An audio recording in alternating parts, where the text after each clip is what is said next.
मोहित शर्मा, आपसे आखिरी सवाल ये पूछा जाएगा कि गुजरात के अंदर किसकी सरकार बनेगी? पूछ रहे हैं, मुझे धमकी दे रहे हैं ये हैं। आखिरी सवाल पूछ रहे हैं, धमकी दे रहे हैं। ये मोहित शर्मा, आपसे आखिरी सवाल पूछा जाएगा, ये है धमकी दे रहे हैं आप मुझे हैं।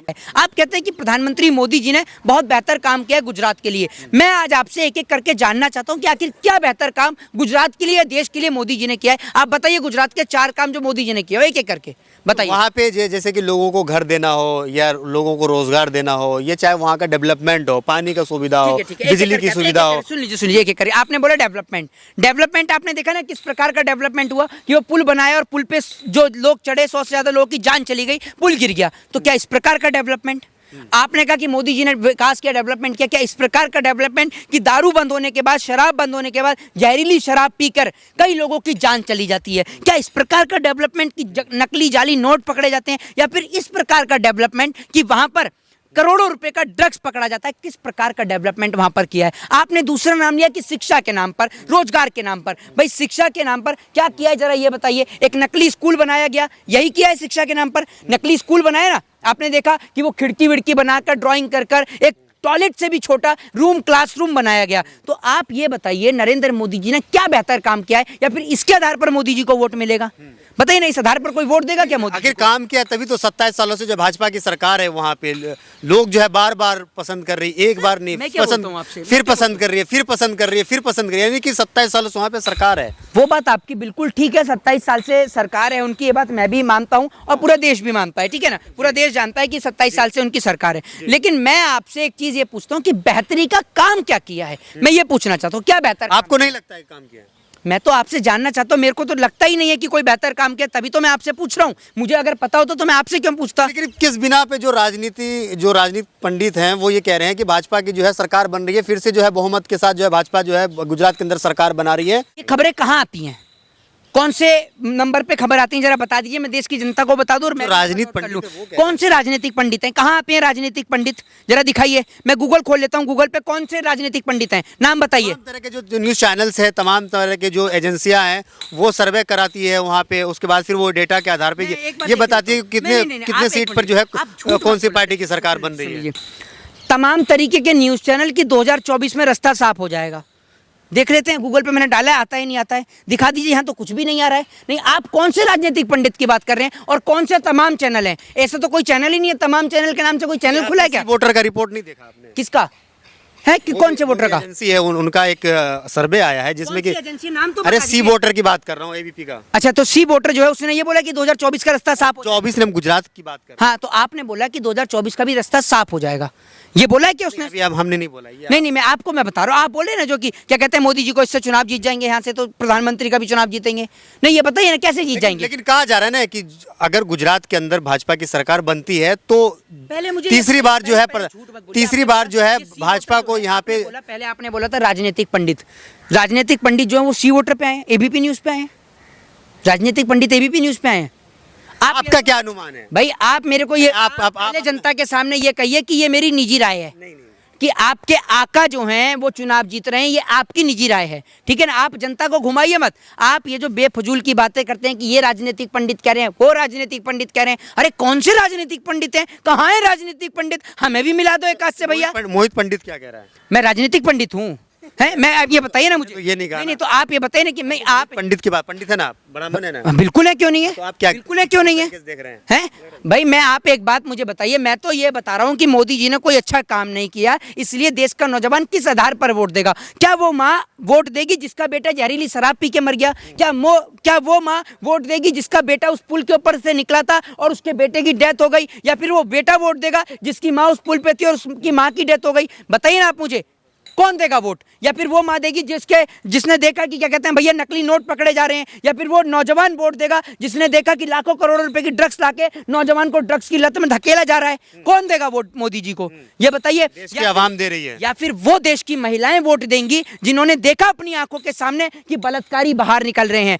बिल्किस बानो एक मुसलमान होने से पहले एक महिला है, और एक महिला के साथ समस्त महिलाएं खड़ी हैं। क्या आपकी बहन, क्या आपकी वाइफ, क्या आपकी माता श्री बिल्किस बानो के साथ नहीं खड़ी?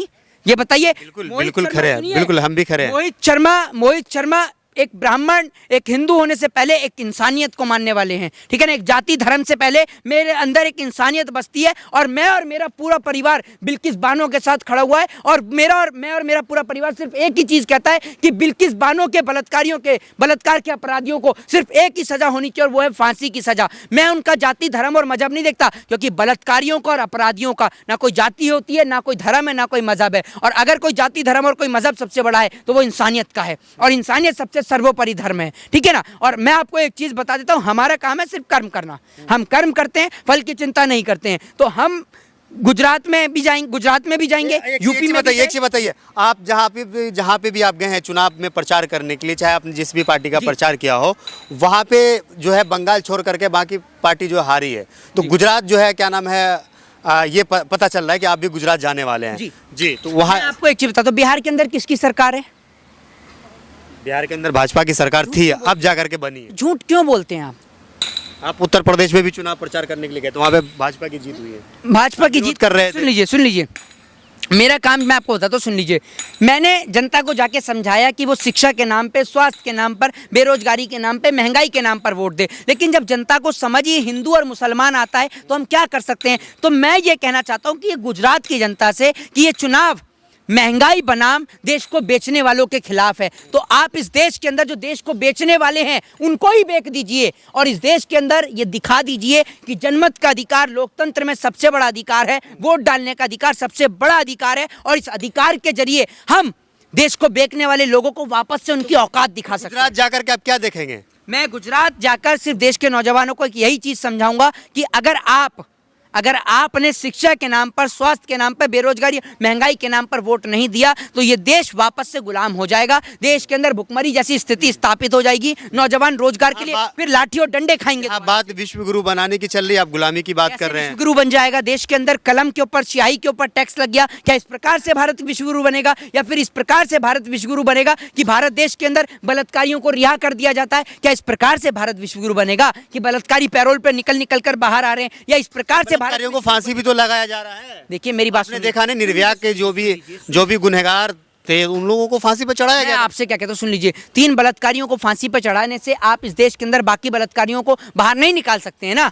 बलात्कारी होते हैं, और बलात्कारी का कोई जाति धर्म कोई मजहब नहीं होता है। आप इस बात को समझिए। मैं तो ये कहता हूँ कि जैसे निर्भया के दोषियों को फांसी हुई, वैसी ही फांसी इस देश के अंदर बिल्किस बानो के बलात्कारियों को भी होनी चाहिए। कुलदीप सिंह सेंगर, आशा राम, राम रहीम, हिरम्यानंद, नित्यानंद, जितने ही बलात्कारी हैं सबको फांसी होनी चाहिए। क्या आप इस बात से हामी भरते हैं, नहीं भरते हैं कि बलात्कारियों को फांसी होनी चाहिए? बिल्कुल होनी चाहिए। तो आप इस बात में आपका क्या विचार है कि बलात्कारी जिस प्रकार से पैरोल पे बाहर आने, क्या आपको दर्द नहीं होता, तकलीफ नहीं होती? तो देश के नौजवान से यही कहूंगा कि शिक्षा के नाम पर, स्वास्थ्य के नाम पर और बेरोजगारी के नाम पर फैसला नहीं मानते आप? देखिए कोर्ट का फैसला इस देश में हर कोई मानता है, लेकिन आपने देखा होगा कि किस प्रकार से वो जो रिपोर्ट सबके सामने आई थी, होम मिनिस्ट्री की जो रिपोर्ट सबके सामने आई थी, उसके आधार पर सबको पता चल गया था कि बिल्किस बानो के बलात्कारियों को बाहर निकलवाने में किसका हाथ था। क्या आपने वो रिपोर्ट नहीं देखी थी? आंख पे काली पट्टी बंधी हुई थी। मोहित शर्मा, आपसे आखिरी सवाल ये पूछा जाएगा कि गुजरात के अंदर किसकी सरकार बनेगी? पूछ रहे हैं, मुझे धमकी दे रहे हैं ये हैं? आखिरी सवाल पूछ रहे हैं, धमकी दे रहे हैं। ये मोहित शर्मा, आपसे आखिरी सवाल पूछा जाएगा, ये है धमकी दे रहे हैं आप मुझे, हैं? और गुजरात में सरकार किसकी बनेगी ना तो ये आप बताएंगे ना मोहित शर्मा बताएंगे, ये बताएगी गुजरात की जनता। तो गुजरात की जनता बता रही है भाजपा की सरकार बन रही है। अच्छा जी, दिल्ली में खड़े होकर ये गुजरात का सर्वे दे रहे हैं। ये देखिए फोन पे बात होती है क्या? वो जितने भी हमारे ऑडियंस उसको पता है कि हम कहाँ थे। अच्छा, नहीं तो अभी तो आप यहाँ खड़े हैं ना, अभी तो वही तो हम ये कह रहे हैं। गुजरात घूम लिया हमने, तो ये नहीं कहा कि हम गुजरात में खड़े हैं। हम तो ये कह रहे हैं कितनी है विधानसभा की? 182 सीट है। ठीक है, तो आप मुझे ये बताइए अभी मौजूदा कितनी सीटों पर बीजेपी की सरकार है? बहुमत में बताइए ना। नहीं बहुमत में नहीं, कितनी सीटों पर? बहुमत में है। नहीं बहुमत में है और बहुमत से सरकार बने। मैं क्या बोल रहा हूँ, कितनी हमने ये सवाल नहीं पूछा ना कि कितनी सीट जीतेगी। हमने ये सवाल किया कि वहाँ पे भाजपा की सरकार बन रही है, ऐसा सर्वे में है और ऐसा वहाँ की जनता कह रही है। गुजरात की राजधानी क्या है? बता दीजिए ना। अरे आप मेरे को आपके ऐसे सवाल कर रहे बच्चों वाला। ये गुजरात घूम के आए ना, गुजरात की राजधानी नहीं पता? मैं तो बता दूं गुजरात की राजधानी गांधीनगर है। अब लिख के रख लीजिए। नहीं पता है, किसको नहीं पता है? अब आपसे ये सवाल पूछेंगे कि बताइए हिंदुस्तान की राजधानी क्या है? किसकी? हिंदुस्तान की राजधानी? भारत की राजधानी तो मैंने सुनी है, हिंदुस्तान की राजधानी तो नहीं है। हिंदुस्तान भी आप कह सकते हैं। नहीं तो भारत कहते हैं हम तो। भारत बोलने में शर्म आती है आपको? हम हिंदुस्तान भी कह सकते हैं, नहीं तो इंडिया भी कह सकते हैं। भारत की राजधानी क्या है आप बता दीजिए। आप बताइए ना। मेरे को तो पता है नई दिल्ली है, मेरे को तो सबको पता है कि भाई दिल्ली है। पता है आपको? वैसे ही पता है। पता है आपको? है हिमाचल प्रदेश की राजधानी क्या है? अरे सवाल आप जो सवाल है वो सवाल का जवाब है दीजिए। आपको हिमाचल प्रदेश की क्या है? सवाल का जवाब दीजिए ना, फालतू की बात मत कीजिए ना। कुछ पता नहीं है, थोड़ा सा नहीं, ज्ञान सब हासिल कुछ पता है, करिए। सबको सब उसके कुछ बाद पता है, जनता को ठीक है। तो बता दीजिए। सवाल ये है। तो बता दीजिए ना, हिमाचल में भी तो चुनाव है, हिमाचल की क्या है ये बता दीजिए। हम गुजरात की बात कर रहे हैं, गुजरात में गुजरात की भी नहीं बताती आपको, तो भारत देश की प्रथम कांग्रेस राजधानी ने काम नहीं किया है, तब जाकर के जनता ने भाजपा को चुना है। ये है भारत की राजधानी की कांग्रेस ने कुछ काम नहीं किया है, तब जाके भारतीय जनता पार्टी को जनता ने चुना। ये देखिए, ये है पत्रकार महोदय। आप इस प्रकार का कहाँ से सीखते हैं पत्रकारिता? आप इस देश के अंदर पत्रकारिता के नाम पे एक सवाल लेंगे, एक बताइए कि अभी जो है क्या नाम है, जो नोटबंदी हुई थी देश के अंदर, उसके 6 साल पूरे हो गए हैं। इस पे आप क्या कहना चाहेंगे कि इसका जो जिस मकसद से किया गया था वो पूरा हुआ या नहीं हुआ? नोटबंदी के 6 साल हुए ना, तो अपने घर पे ढोल नगाड़ा बजवाइए और एक काम करिए, ढोल नगाड़ा लेके आप बजाइए ढोल सड़क पर, खूब पीटिए ना ढोल। उसके बाद में जब आप ढोल पीटेंगे ना, तब आपको जब पब्लिक जूता लेके आपको पीटेगी, तब आपको समझ में पब्लिक खुश आएगा। है। नहीं, मैं तभी तो पब्लिक खुश है। मैं आपसे तभी तो कर रहा हूँ, पब्लिक कितना खुश है और कितनी नाखुश है। देश- सुन तो लेंगे जी, मैं क्या बोल रहा हूँ आपसे, आप पब्लिक कितनी खुश है और कितनी नाखुश है ये आपको पता चल जाएगा जब आप ढोल बजाने के लिए सड़क पे निकलेंगे ना। तो आपको जनता जब आपको चप्पल और जूते से बजाएगी, तब आपको पता चलेगा कि जनता कितनी खुश है। जनता जिसके परिवार के सदस्य नोटबंदी में मर गए, वो खुश है?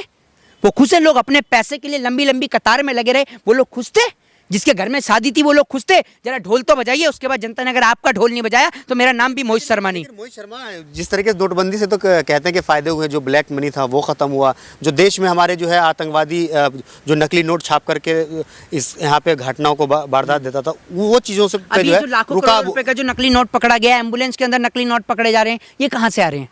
ये कहाँ से आ रहे हैं? क्या तो रात को सपना देखा होगा आपने मोदी जी के खिलाफ? बोल दीजिए ना कि आप सपना देखा होगा मोदी जी के खिलाफ, मोदी जी के विरोध में। शर्म करिए, शर्म। थोड़ा सा बिल्कुल शर्म ही नहीं बची है, बिल्कुल भी। जो मुंह में आता है बकते चले जाते हैं, पक पक पक पक करके। अरे माना बोलने पर टैक्स नहीं, लेकिन सोच समझ कर बोलिए। और जनता जो महंगाई के नाम पर, बेरोजगारी के नाम गुजरात को प्रधानमंत्री मोदी ने जय भारत वंदे मातरम। गुजरात को प्रधानमंत्री मोदी ने बनाया, आपको भी मोदी जी ने बनाया। तो आपको और मोदी जी को, आप दोनों को, आपकी दलाली मुबारक।